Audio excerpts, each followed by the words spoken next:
হাতি তাড়ানোর কৌশল নিয়ে আনোয়ারায় ও কর্ণফুলীতে এলিফ্যান্ট রেসপন্স টিমের ৫০ সদস্যকে ২ দিনব্যাপী প্রশিক্ষণ দিয়েছেন বন্যপ্রাণী ব্যবস্থাপনা ও প্রকৃতি সংরক্ষণ চট্টগ্রাম বিভাগ।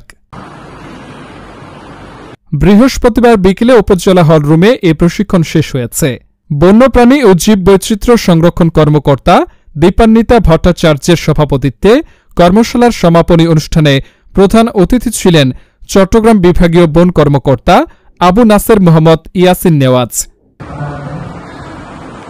বাঁশখালী জলদি বন্যপ্রাণী রেঞ্জ কর্মকর্তা আনিসুজ্জামান শেখ এর সঞ্চালনায় এতে বিশেষ অতিথি ছিলেন চট্টগ্রাম বিশ্ববিদ্যালয়ের শিক্ষক প্রফেসর রায়হান সরকার, উপজেলা প্রাণী সম্পদ কর্মকর্তা doctor Samaranjan Barua, save the nature Bangladesh ঢাকার চেয়ারম্যান আ.ন.ম মোয়াজ্জেম হোসেন প্রমুখ।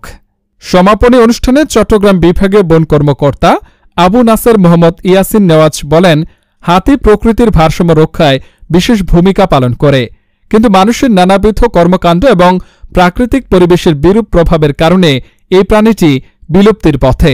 যে কোনোভাবে হাতিকে রক্ষা করতে হবে। সাধারণ জনগণের জানমাল রক্ষায় ইআরটি সদস্যদের প্রশিক্ষণ কর্মশালায় হাতি মানুষের দ্বন্দ্ব নিরসনে হাতি তাড়ানোর কৌশল, ইআরটি পরিচালনা পদ্ধতি, বন ও বন্যপ্রাণী রক্ষায় বিভিন্ন কলাকৌশলের প্রশিক্ষণ প্রদান করা হয়েছে।